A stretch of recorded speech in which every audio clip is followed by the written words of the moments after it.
안녕하세요. 귀농 7년차 TV입니다. 이제 6월에 접어들면서 고추가 하루가 다르게 크고 있는데요. 농사짓는 많은 분들 다수하게 관심 많으실 것 같아요. 저희도 겨순 제거는 늘 해왔던 거고, 작년에 관수해서 물 좀 주고 했더니, 과실 자체는 요즘 고추는 다 극대 과종이잖아요. 거기에 맞게 크게 또 색깔도 잘 키워서 수매가를 최고가 받았었거든요. 생산량에서는 저도 아직 다수확은 해보지 못했어요. 그래가지고 많이 궁금해서 다른 분 어떻게 하는지도 보고 또 사례 발표도 들으러 가고 막 그랬는데요. 최근에 제가 어떤 분의 사례 발표를 듣고 깨달은 바가 있어서 까먹기 전에 한번 정리해서 올려볼까 합니다. 크게 세 가지 측면으로 나눠봤는데요. 일단 겨순 제거하는 거, 그 다음에는 양분 관리, 수분 관리, 이렇게 세 가지 측면에서 다수학자들은 과연 어떻게 농사를 짓고 있는지 한번 정리해 보겠습니다. 첫 번째 겨순 제거가 있는데요. 지금쯤이면 아마 겨순 제거 다 하셨을 거예요. 그러면 겨순 제거를 해야 되느냐 말아야 되느냐, 이제 이게 쟁점인데, 통상은 고추를 크게 잘 키우려면은 겨순 제거를 해야 된다는 의견이 압도적이었었죠. 근데 제가 최근에 어떤 분의 이제 고추 사례 발표를 오프라인상에서 강의를 통해서 듣게 되었는데, 그분은 또 대단하신 게 이 고추 겨순 제거에 관해서 논문을 하나 쓰셨더라고요.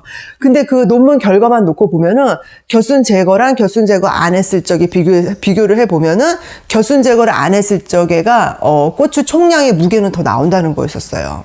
근데 제가 작년에 겨순 제거한 것과 제거하지 않은 것 비교 영상을 한번 올린 적이 있었는데요. 저희가 해보면은 물 관리나 양분 관리가 충분히 뒷받침된다면은 모르겠지만, 그게 아니라고 하면 같은 조건에서는 겨순 제거를 해주는 게 고추가 좀 더 크기가 일정하고 극대과종으로 나오더라고요. 그래서 겨순 제거는 단순히 생산량만 놓고 보면은 겨순 제거를 안 하는 게 더 많이 나온다고는 해요. 근데 이제 고추 하나하나의 크기나 이런 걸 중시한다고 그러면은 겨순 제거하는 게 맞는 것 같아요. 그래서 내가 만약에 직거래를 해서 소비자한테 직접 판매를 한다고 하면은 고추 크기도 일정하고 좀 대가종인 게 좋으니까 겨순 제거를 하는 게 맞을 것 같고요. 내가 도매상한테 전량 다 몇백 근, 몇천 근 넘긴다든지, 아니면 고춧가루 공장으로 넘긴다든지, 그렇다고 하면은 무게만 나가면 될 것 같으니까 굳이 겨순 제거 안 해도 되지 않을까 하는 생각이 들고요.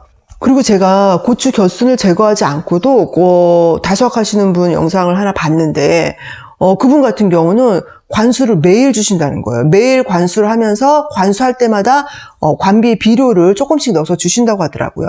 그러니까 결국은 수분이랑 양분 관리가 매일같이 이렇게 일정하게 들어가다 보니까 겨순 제거를 하지 않고도 겨순에 달려있는 고추까지 크게 같이 키울 수 있는 게 아닌가 생각이 들고요. 그리고 또 그 문제가 있어요. 겨순을 한 번에 다 제거하느냐, 아니면 처음에는 정말 겨순만 따고 큰 잎은 뒀다가 나중에 다시 한번 제거하느냐. 근데 이 부분은 이제 보통 고추가 뿌리를 내리는 데는 겨순의 영향도 있다고 하더라고요. 그리고 이제 잎이 어느 정도 있어야지 광합성 양이 확보가 되기 때문에 처음에는 겨순만 따고 나중에 방아다리 밑에를 쫙 훑은다, 이런 의견이 많았던 것 같은데, 올해는 보니까 또 다수확 하신다는 분들 보니까 이게 쫙 훑으시더라고요. 그래서 제가 올해는 그 영상을 보면서, 남들은 다 2번에 걸쳐서 하는데 그분은 전부 다 훑으셨어요. 그럼에도 불구하고 고추 잘 키우셔서 진짜 한 주에 한 근 이상 따신다고 하더라고요. 그리고 나서 이제 제가 올해도 처음에 겨순만 하나 조금씩 따주다가 최근에 들어서 다 훑었거든요. 훑으면서 보니까, 아니, 저는 지금 올해 고추 9년째 심고 있는데 그걸 왜 지금 발견했을까요? 지금 다시 한번 훑으면서 보니까 잎이 남아있으면 겨순이 또 튀어나와요. 그러니까 그런 거 보면은 양분 분산이라는 차원에서 봤을 적에 한 번에 쭉 훑어서 잎이 하나도 없어야지 겨순이 더 이상 안 나오거든요. 그래야지 겨순으로 가는 양분이 위로 확 올라가지 않을까.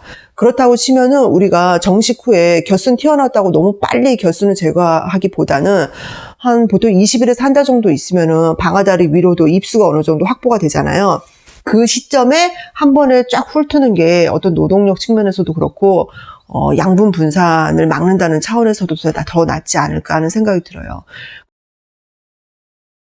자, 그럼 두 번째로는 수분 관리가 있습니다. 제가 얼마 전 영상에 고추 다수학의 공통분모는 물이다. 물이 뭐 필요한 4가지 이유인가 해서 올린 영상이 있어요. 근데 거기서도 제가 언급했는데 물이 중요한 건 알겠는데 그럼 물을 얼마의 간격으로 얼마만큼 주어야 하느냐. 이게 제가 풀어야 될 숙제인 것 같습니다. 저도 그게 파악이 잘 안 되기 때문에 그렇게 얘기를 드렸었는데요. 그래서 저는 다수학 하신다는 분들 보면은 도대체 물을 얼마 간격으로 얼마큼 주느냐가 가장 궁금해서 유심히 봤는데 그것 또한 또 제각각이에요. 어떤 분은 정식 후에 한 20일 될 때까지 물을 한 번도 안 주시다가 그 다음에 물을 주시는데 그것도 푹 주시는 게 아니라 조금 300평에 그때 500리터 주신다고 그랬나? 조금씩 주시더라고요. 그런 거 하면 어떤 분은 매일매일 물을 주신다는 거예요. 또 어떤 분은 3일에 한 번, 일주일에 한 번 주시는 분이 있고 10일에 한 번 주시는 분도 있고. 근데 제가 최근에 고추 잘 짓는 분의 사례 발표를 들을 일이 있었는데 그분은 노지고추인데도 하루에 관수를 3회? 3회, 4회 하신대요. 한 번에 15분씩 새벽에 한 번, 오전에 한 번, 그리고 점심시간 지나서 한 번 이런 식으로 해서 6월에서 8월 달까지는 하루에 3회씩 물을 주신다고 하더라고요. 그 얘기 듣는 순간에 되게 쇼킹했어요. 저는 지금 며칠에 한 번씩 줘야 될까를 고민하고 있었는데 그분이 하루에 3회씩 준다는 얘기 듣고 와... 제가 작년에 스마트팜 견학했던 영상을 올린 게 있거든요. 근데 스마트팜은 기본적으로 어떤 각종 수분 센서나 이런 센서 측정 값을 토대로 의사결정을 하다 보니까 거기는 이렇게 해가 쨍쨍하고 광량이 좋은 날에는 1시간에 한 번꼴로 관수를 한다는 거였었어요. 그렇게 1시간에 한 번꼴로 물이 들어간다길래 그래 여기는 이렇게 시설이 다 돼 있고 수분 센서로 정확히 측정해서 하니까 가능하겠지. 근데 노지는 사실 우리가 수분 센서를 달고 싶어도 워낙 고가인데다가 이미 멀칭이 돼서 흙이 다 덮여 있는 상태잖아요. 그러니까 물을 줘도 이게 지금 어떤 상태인지 확인하기가 어렵죠. 저는 어렵더라고요. 그런데다가 날씨도 제각각이죠. 이렇게 뜨거운 날이 있는가 하면은 흐린 날도 있고 비 온 날도 있고. 근데 이 또 물 얘기하게 되면은 또 그런 얘기가 있어요. 앞서 제가 정식 후에 20일 만에 처음 물을 주는 것도 흠뻑이 아니라 조금씩 주시는 분이 있다고 그랬잖아요. 예전에 제가 자연농법 이런 얘기 듣다 보면 그런 얘기를 해요. 사람이 인위적으로 물을 자꾸 물 관리한다고 물을 주게 되면은 작물이 연약하게 큰다는 거죠. 왜냐하면 뿌리가 그 물 있는 데만 있기 때문에 뿌리가 많이 발달하지 못하고 그러니까 쉽게 흔들려서 쓰러질 수 있는 거고. 근데 만약에 물을 인위적으로 주지 않게 되면은 뿌리가 물을 찾아서 땅속 깊숙이 내린다는 거예요. 그래서 뿌리가 발달을 하게 되고 뿌리가 깊숙이 내려서 발달하게 되면은 바람이나 이런 거에 지탱하는 힘도 있을 테고 뿌리가 많이 발달되어 있으니까 나름대로 양분 흡수나 그런 것도 또 더 잘할 수가 있겠죠. 그렇게 생각하면은 물을 너무 자주 많이 주는 건 아닌 것 같긴 한데 근데 어차피 상업농이라는 게 우리가 단시간 내에 어떤 수확량을 확보해야 되기 때문에 또 그런 거 생각하면은 아까 그분처럼 하루에 3회라도 관수를 해서 충분히 수분도 주고 양분도 주고 해서 키워야 되는 게 아닌가 하는 생각도 들고 이쯤 되면은 이제 철학이 필요할 것 같아요. 내가 작물을 어떻게 키워야 될 것인가. 그럼 그분이 하루에 3회씩 관수를 한다고 해서 저도 똑같이 하루에 3회씩 한 번에 15분씩 관수하면은 농사를 잘할 수 있을까요? 근데 그거는 또 다른 문제일 것 같아요. 이 물만 놓고 봤을 적에는 모래 땅의 상태를 봐야 되는데 모래 땅도 있고 진흙 땅도 있잖아요. 그래서 결국은 물 주는 양이나 이런 것들도 남이 어떻게 하는지를 찾기보다는 어떻게 보면은 답은 현장에 있는 거죠. 내 땅이 어떤 땅인지를 알고 그리고 지금 내 작물이 어떤 상태인지를 유심히 관찰해서 어떤 직관력을 갖고 결정을 해야 되는 건데 저도 이제 그런 능력이 부족하다 보니까, 이론 쪽에 빠지게 되고, 그리고 남들은 어떻게 하는지 자꾸 외부에서 답을 찾게 되더라고요. 세 번째로는 양분 관리가 있습니다. 고추는 무한화서라고 하더라고요. 왜 말을 그렇게 어렵게 하는지 모르겠는데 꽃이 계속 핀다는 얘기예요. 저희 사과도 지금 하고 있는데 사과 같은 경우는 봄에 꽃이 한번 피면은 그걸로 끝이죠. 그리고 나서 이제 열매를 키우게 되는데 고추는 수분과 양분, 기후 조건만 맞으면은 꽃을 무한대로 계속 피운다는 거예요. 근데 꽃만 피우는 게 아니라 꽃 피움과 동시에 키도 크고 있죠. 그래서 키가 크는 영양생장과 꽃을 피우는 생식생장이 동시에 이루어지기 때문에 많은 양분이 필요하다고 합니다. 그래서 대표적인 다비성 작물이라고 하는데요. 다수학하시는 분들은 거의 이제 기본으로 점적 관수를 하시잖아요. 점적 관수를 하다 보니까 물이 들어갈 적에 물만 들어가는 게 아니라 이제 양분도 같이 들어가게 되는 거죠. 그거를 이제 판매하고 있는 관주용 비료를 사서 넣으시는 분이 있고, 자연을 닮은 사람들 자단 방식으로 본인이 고추 겨순 액비든 뭐 생선 액비든 각종 액비를 직접 만들어서 넣어주시는 분이 있고, 양분 관리를 물 들어갈 적에 계속 양분을 넣어주는 방식이 되는 거죠. 근데 우리가 보통 추비 줄 적에 입상 비료라고 해서 이렇게 조그만 알갱이로 된 비료를 이제 흙 속에 찔러 넣어주게 되잖아요.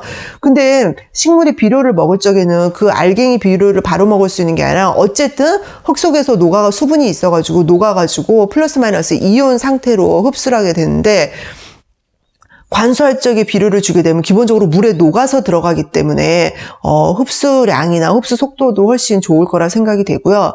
그리고 기존 이 비료의 문제가, 비료를 줬을 적에는 그 비료의 효과가 확 나타나지만 오래가지 못한다는 단점이 있잖아요. 근데 관수하면서 비료를 넣어주게 되면은 그때그때 양분이 들어가기 때문에 양분의 쓰임도 훨씬 더 높을 거예요. 그래서 아마 다수하기 가능하겠죠.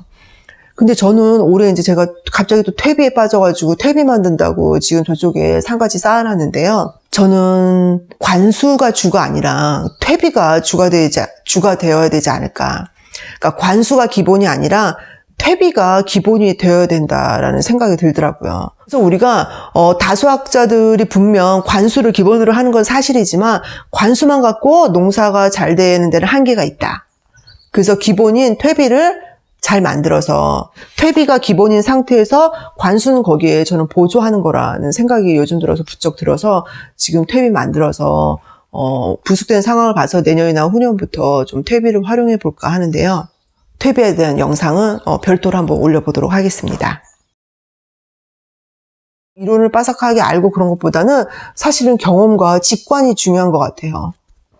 근데 제가 또 가장 부족한 게 그 직관력이라, 저는 좀 이론에 집착하는 편인데 요즘 들어 부쩍 그런 생각이 듭니다. 저희 남편이 맨날 그래요. 아니, 농대 나온 사람이 농사는 제일 못 짓더라. 이론만 많이 안다고 농사가 잘 되는 게 아니잖아요. 결국은 직관력이 있어야 되는데, 진짜 내가 내 작물을 보고 내 토양을 보고 지금 상황이 어떤지 판단할 수 있는 능력이 필요한데, 내공을 더 길러야 될 것 같아요. 제가 여러 가지 사례를 접해 본 바, 제가 내린 결론은 정답을 외부에서 찾으면 안 되겠구나. 다 각각의 상황에 맞게. 그리고 그거는 내 땅의 상태나 내 기후 조건 이런 것뿐만 아니라 내가 이 고추를 판매하는 방식이나 뭐 수확하는 기간, 변수는 여러 가지죠. 그런 것들을 잘 생각해서 나만의 농법을 찾아야겠구나. 이게 제가 내린 결론입니다. 근데 늘 말씀드리지만 아쉬운 거는, 농사는 잘해야 1년에 한 번이기 때문에 어떤 경험이나 직관력을 쌓기에 시간이 조금 많이 좀 아쉽긴 해요. 그래서 이제 6월인데 고추 수확할 때까지 아직 한 2달 정도 남았죠. 2달 후에 결과가 어떻게 될지 기대도 되면서 걱정도 되고 그렇습니다. 올해는 예년보다 폭염 일수가 더 많아질 거라는 예측이 있더라고요. 관수하시는 분들은 관수 잘 활용하셔서 성공 농사 짓기를 바라고요. 오늘도 두서없이 긴 영상 마치도록 하겠습니다. 감사합니다.